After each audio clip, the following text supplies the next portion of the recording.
Chapter 64 The Warrior's Report.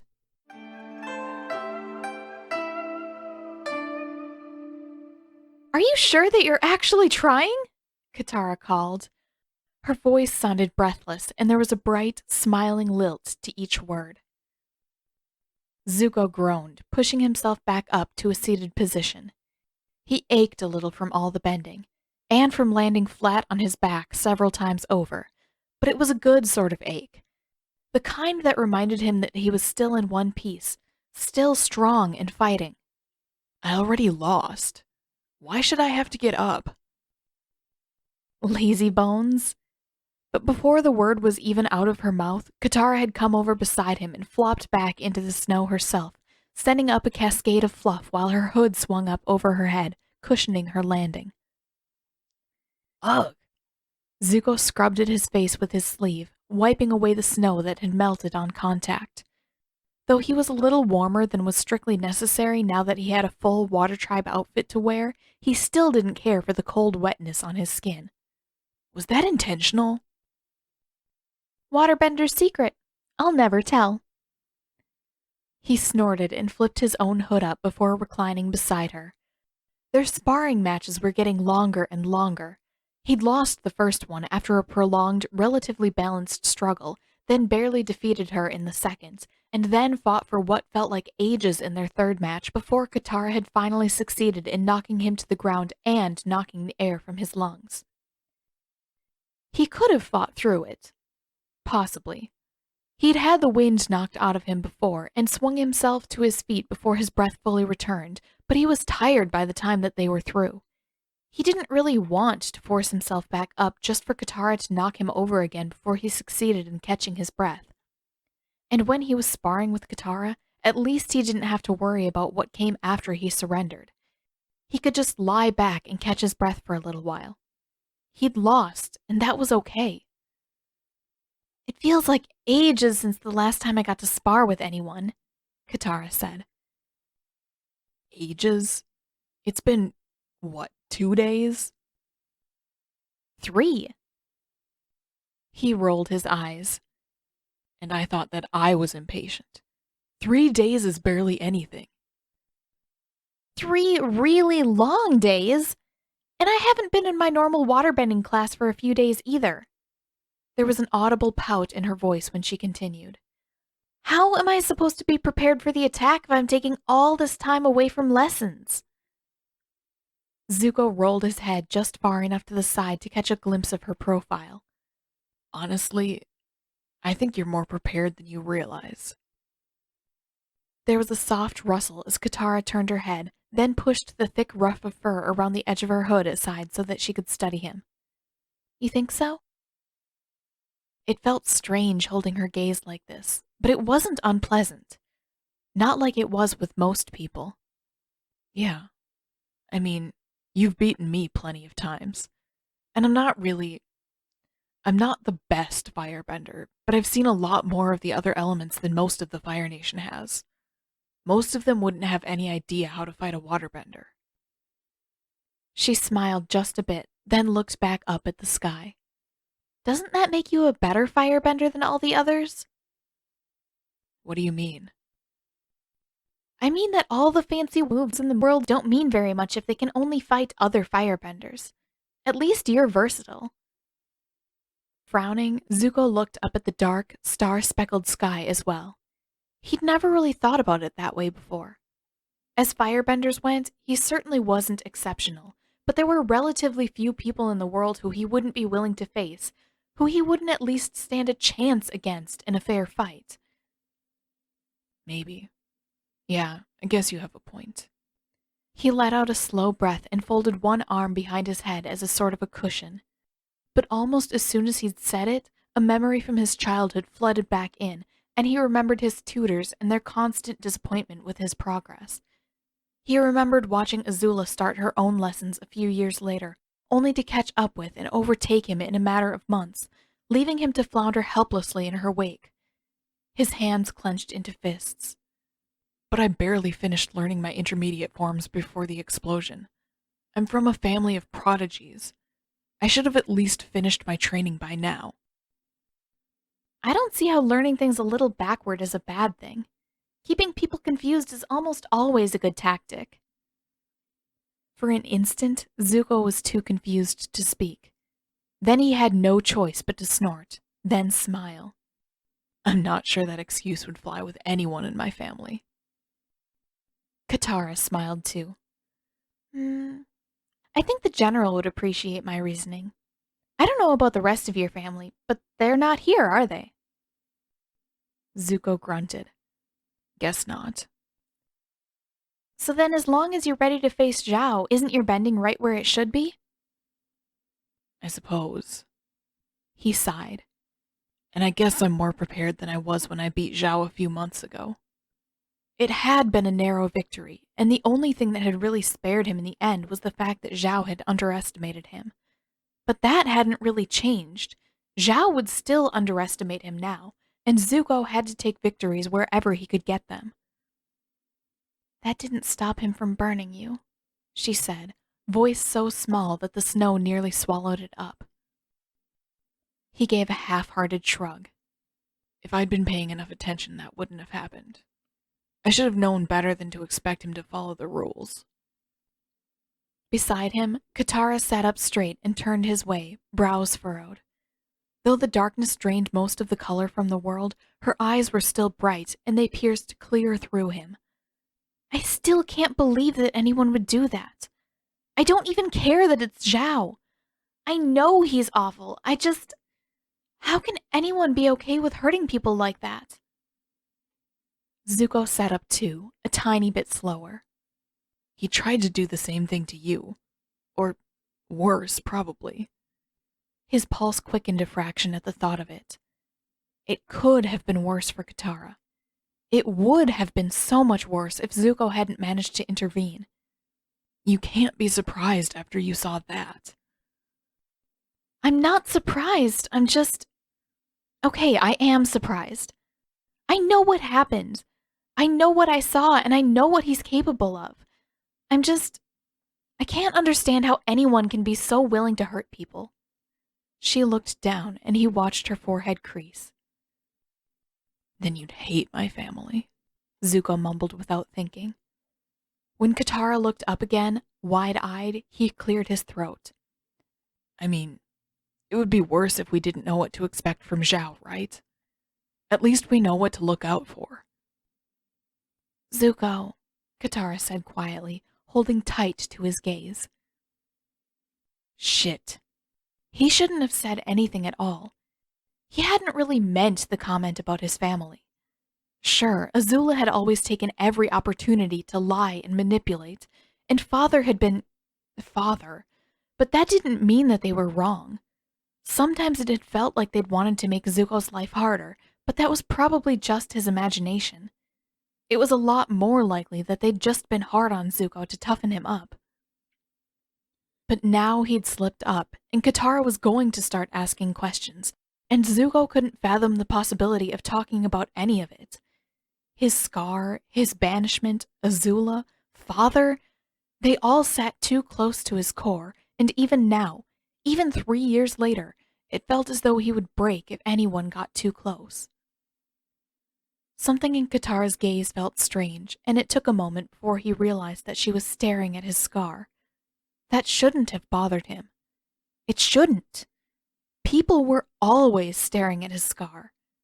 Frankly, it was more surprising when people tried to be subtle about it than when they openly gaped at him. But Katara, before today, he realized, he'd never caught her staring at his scar. Not even once. And the fact that she'd always acted as though his face was normal before made it all the more uncomfortable now that she'd given up on pretending. But after a few tense seconds of silence, her gaze shifted back to his eyes, and Katara took a slow breath. "Can I ask?" Don't, he said, voice tight and harsh. "You didn't even hear my question." Zuko shook his head. I don't have to. When you start staring at that side of my face, it's pretty obvious what you're going to ask, and I don't want to talk about it. She frowned. "Fine then. I'll ask you something else." He started to retort that he wasn't in the mood for any questions about his scar, about his family, about his banishment, that he probably never would be in the mood for them. But she was undaunted and went on before he could speak. The other day you told me that your uncle took command of your ship for a few weeks right after you left the Fire Nation. Was that because you got sick? Zuko froze, and he felt his own forehead crease. What? What makes you think that I was? He had to break off before his voice failed him completely.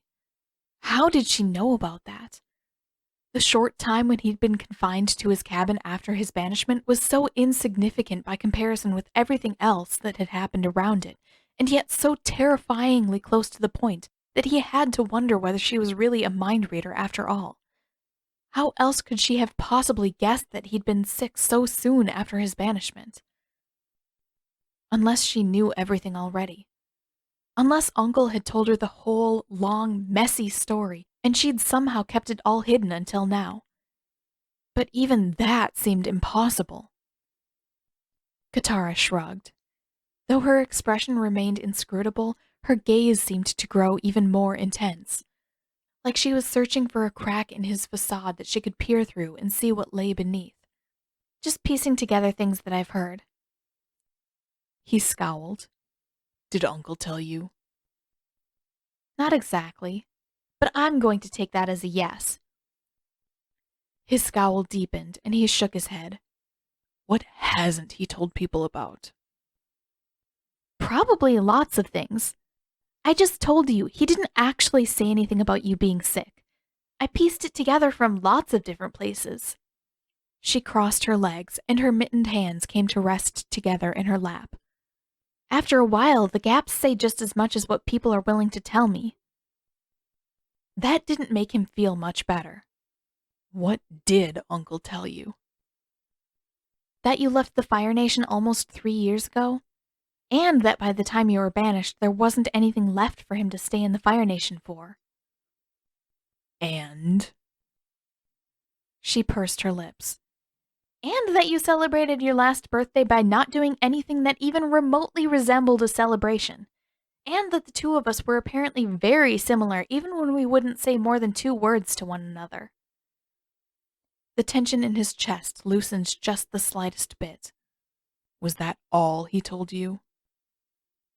Katara shrugged. You know your uncle better than I do. Do you really think he'd ever be straightforward about anything? No, I guess not. The only thing that was ever obvious was how much he cared about you. Zuko lowered his head just a little, watching Katara from just beneath his eyelids. I'm not sure why. He paused. It still didn't make sense that she'd been able to get so close to the truth without having heard anything from Uncle, and yet the more he thought about it, the less sense it made for Uncle to have said anything about the first few weeks of his banishment. Of all the things that had happened in Zuko's life, that was one of the least significant. Why does it even matter? He asked. I got sick 3 years ago. So what? Even I barely remember it. Katara frowned, and she took a while to think. I guess, the longer I know you, the more questions I have. I know you better than I ever have before, but there's a lot that I still don't understand. And I think I might like to understand, that's all. He sighed, rubbing at his forehead. You know, almost nothing you've ever said to me has made any sense at all, right? And the weirdest thing was that he didn't entirely mind that. For all her contradictions, he still liked being around her. Katara smiled. See what I was talking about earlier? Confusing people is a very good tactic sometimes. Despite himself, Zuko gave a brief smile in return. Damn it, how did she keep getting into his head like that? And more importantly, why didn't it bother him more? There was a reason why he'd done his best to keep himself shielded for the past 3 years, why he'd been so careful to mask everything except for anger. Everything else was too easy for people to exploit. But for all the times that Katara had unnerved him by working out exactly what he was thinking and feeling, she had never used that against him. At least not the way that people had done in the Fire Nation. He felt almost safe when she was around. You must have been practicing that tactic for a while, he finally said, and hauled himself to his feet. He didn't really want to return to the pit in the middle of the lake, but he was becoming a little too tired, a little too comfortable to trust himself not to open up and tell her everything. You've been confusing me since the first day we met. Mm-hmm. You know, everybody says that there's only 4 elements in the Avatar cycle. I think they're wrong. Confusion was my very first element. Zuko rolled his eyes and offered her a hand. Come on, Master of Confusion. I'm going to fall asleep if we stay out here any longer. When she grinned and accepted his hand, his pulse quickened just a little. Yes, it probably was wise to return to the lake. Katara was definitely doing something strange to his mind.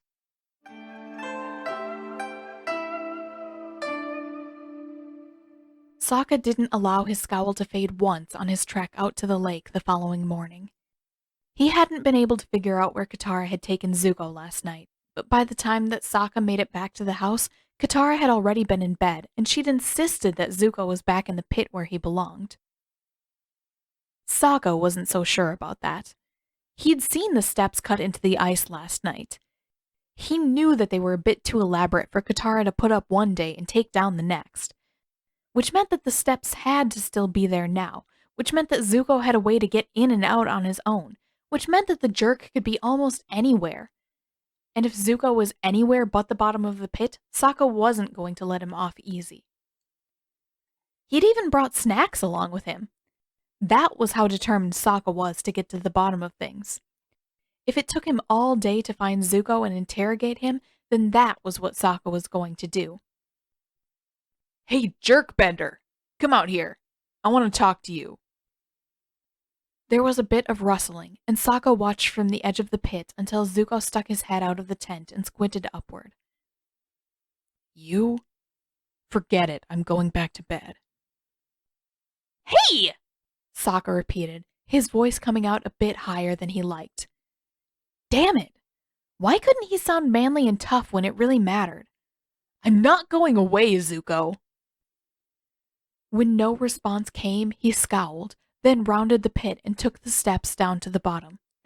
He wasn't happy that Katara had given Zuko a set of stairs, but Sokka might as well use them since they were here. I mean it, Zuko. Come out of there. The voice from inside the tent was just a bit muffled. Is it just you? Obviously. You know my voice. Who else would it be?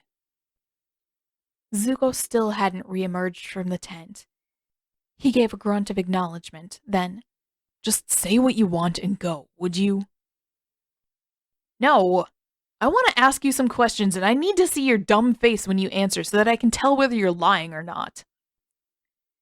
There was a prolonged, exaggerated groan before he finally emerged from the tent again. Hey! Who was he to act like he was being inconvenienced by Sokka? If anything, Zuko was the inconvenience. What? Zuko asked, rubbing his eyes with the back of his hand. Can you make this quick? I didn't get to sleep until late. He did look a little rough. He definitely wasn't lying about the lack of sleep. Too busy keeping my sister out late at night, I'm sure, Sokka retorted. Zuko's hand dropped from his face. What? Is that what this is about? Because the sparring has always been her idea, not mine. Sokka crossed his arms. But you go along with it, don't you? I bet you even enjoy it. Am I supposed to give up on sparring just because I happen to enjoy it? Because there are only a few things that I can still do without getting myself caught and killed. If Katara still wants me to spar with her, I'm not about to give that up. Sokka's temper rose just a bit. Of course. Of course Zuko was doing exactly what he'd feared, weaseling his way into Katara's good graces so that she'd let her guard down. Sokka couldn't be sure what Zuko was planning after that, but it had to be something. Something bad. It was either that, or Zuko actually wanted to be friends with Katara, and that just sounded absurd. You're supposed to be helping us get ready to fend off Zhao and the rest of the fleet, Sokka said. Not messing around and sparring with my sister and whatever else you're doing with her. Zuko went all blotchy and red. Sparring is helping. That's why she asked me to do it, so that she could get in more waterbending practice and be more prepared to fight firebenders. Okay, that made sense. A little bit. What about the rest of it? Sokka demanded. The rest of what? Why are you spending so much time with Katara, you jerk? Are you trying to make friends with her, or… Sokka cut himself off. He didn't want to go any farther than that. He might give Zuko ideas if he listed out any specifics. Because she's not your friend, remember? I want to be really clear about that. I'm aware, Zuko snapped. Katara, we're just allies right now. She told me that. I get it, and I don't need you here reminding me. Right now. That sounded like a bad sign. But you want to be her friend, don't you? Zuko paused, then looked down, and his forehead scrunched. Uh-oh. He didn't actually look angry, he looked sad.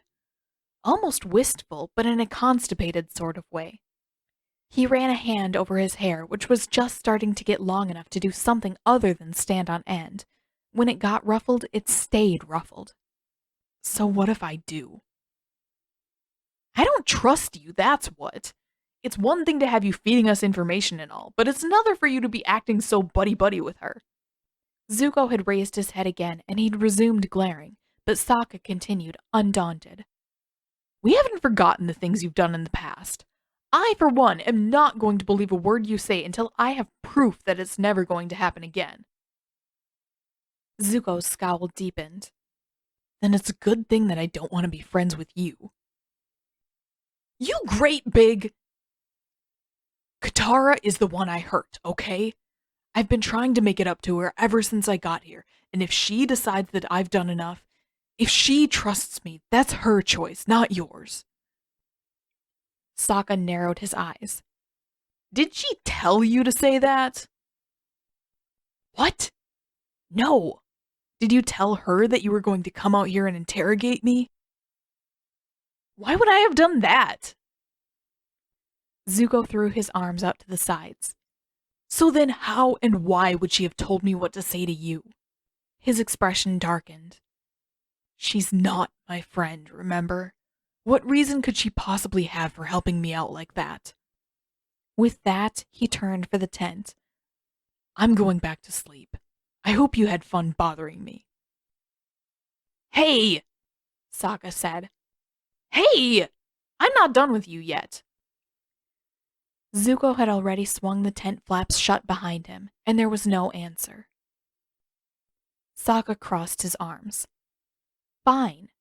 If that was the way things were going to be, then he'd just have to talk louder. What do you think you're doing with those steps in the side of the pit? A prolonged groan. Katara did that. I never asked her to. Why did she do that? I don't know.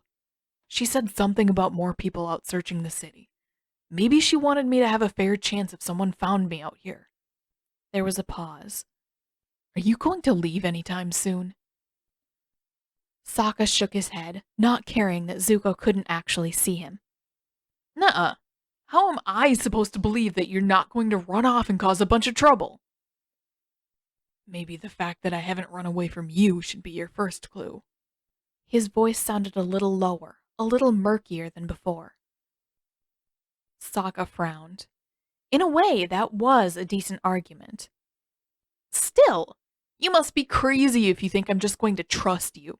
No way. From now on, I'm going to be keeping a very close eye on you until I see a real reason to believe that you're not going to go back to your old tricks. No answer. Sokka waited for what felt like 5 whole minutes. Then, hey, Zuko! Still no answer. Narrowing his eyes, Sokka crept closer and poked his head through the tent flaps. Zuko had crawled into the sleeping bag, sprawled out, and he'd fallen asleep. The guy was actually sleeping. Already. After just a few minutes. With a huff, Sokka pulled back again and crossed his arms, scowling at the tent. Sure, Zuko had looked tired, but that was no excuse for being so rude. Who actually fell asleep in the middle of a conversation? Maybe Sokka would just wait until Zuko woke up. He didn't actually need to wake the guy up and resume the conversation now. Zuko couldn't cause any trouble while he was asleep, and Sokka did have pockets full of snacks to last him through the day. And it wouldn't hurt to make it clear that he was serious about keeping an eye on Zuko. He plopped down in the snow to wait, idly tossing his boomerang from one hand to the other. A few minutes passed. Then a few more. Finally, Sokka sighed and pushed to his feet. This was boring. And weird. And, for all he knew, Zuko would sleep for the rest of the day. Sokka didn't have the patience for that. He'd find some other way to keep a close eye on Zuko. Something that didn't involve sitting at the bottom of a pit to actually watch what was going on.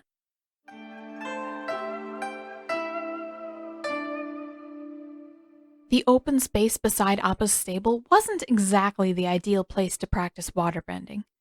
Krisak had been fairly vocal about that. But Katara had thought long and hard about how to best continue their informal lessons since yesterday. They couldn't really venture outside of the city.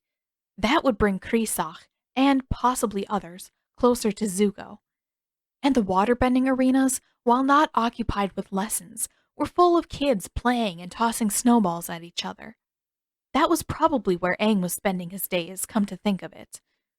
But in any case, the arenas weren't going to be an option, half because they were occupied and half because this sort of bending practice, even though it wasn't strictly for combat, was probably still unacceptable to the rest of the tribe. Of the remaining open spaces that Katara could think of, this was probably the best. As she had promised yesterday, Yue joined them too, and took a minute or two to greet and pet Appa before taking a place right along the stable wall. "You're really sure that we have to do it this way?" Krisak asked. Katara made a face and flicked a bit of snow her way. "Every time you ask me that, I get a little bit more sure. If you're not careful, I might try to turn you into a warrior after all." "Didn't your family ever tell you that blackmail is wrong?" From her place alongside the wall, Yue giggled. "I don't think it's blackmail if you asked me to teach you," Katara countered.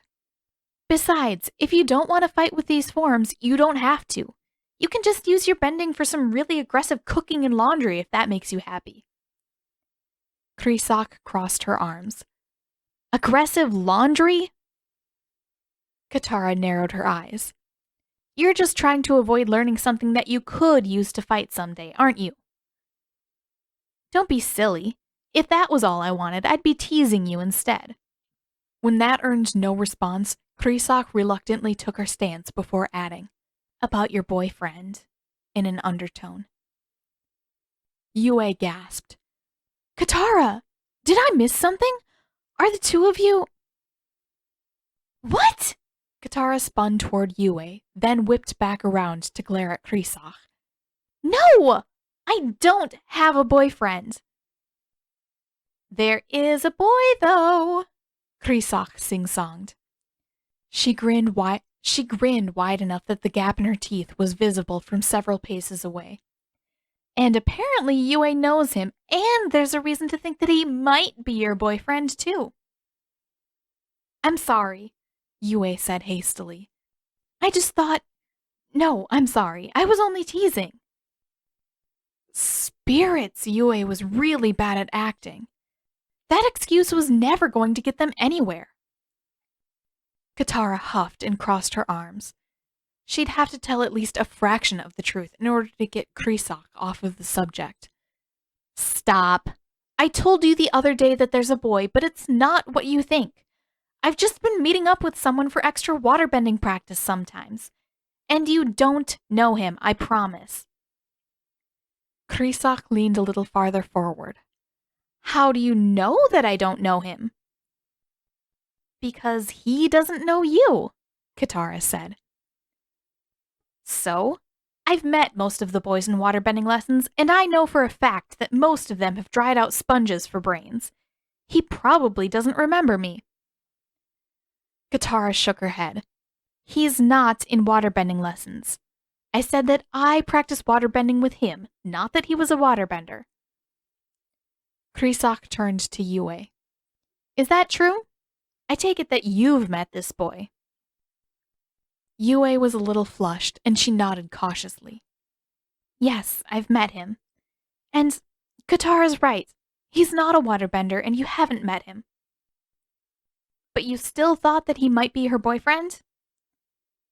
Yue's blush darkened half a shade. No, not exactly. It's just that I've seen them together. She turned toward Katara, and her gaze held steady when she added, Whatever else the two of you may be, it's obvious that you're close. I think it's nice. Katara felt her face heat a bit, too.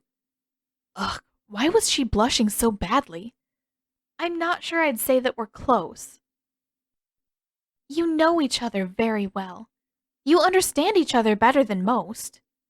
Yue paused, then added, You've been around each other enough to have gotten past many of the bad things so that you can focus on the good. If the two of you aren't close, I don't know what close is. Katara's heart did a small flip, but she forced herself to shake her head. That's not... He's a walking disaster. I know that. She couldn't bring herself to say much more than that. She did like spending time with Zuko. In that sense, she supposed that they were close. And the more she thought about it, the harder it was to deny Yue's point about having moved past most of the bad things. It wasn't that Katara had forgotten the bad things. It wasn't that they didn't matter anymore. It was just that the bad things were finally falling together into a pattern, and now that she could see more of the threads that lay beneath, the bad things made more sense than they used to. The bad things could be dealt with, and for the most part, Zuko seemed like he wanted to deal with them. And she did care about him. Quite a bit, if she were honest. But unlike Krisak, she didn't see any reason to linger on that.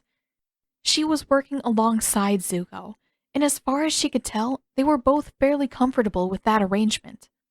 That was good enough for her. Are you going to stop stalling, or are you happy with not knowing how to use your bending for anything but healing? Katara asked in her sternest tone. Because if you don't learn from me, then you'll probably have to beg Master Pakku for help after he comes back, and nobody is going to be happy about that. Krisak sighed. I suppose if I have to. I still want to know who this boy is, even if he's not your boyfriend, though. Katara rolled her eyes. There's no if. He's just not. That's really all you're going to tell me? Yep.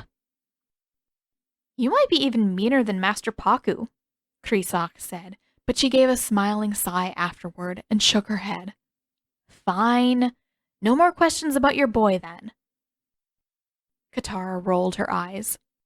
Her boy. What a ridiculous thought. She pointed to a spot a little closer to the middle of the opening. Start there. That way if you lose control of the water, it has a lot of space to go in all different directions. She positioned herself on the side nearer to the stable while Yue moved farther out of the way. The first thing you'll want to do is find your stance. She went on from there, coaching Krisak through a few attempts at the waveform, while Yue watched from close by the stable. Almost half an hour of practice had gone by, with relatively little progress, but mercifully mild frustration, when Katara saw someone approach Yue out of the corner of her eye. She tried to stay focused. It probably didn't matter that much. And they probably didn't have that much more time to work either. Not with the sky starting to dim even at mid-afternoon like this.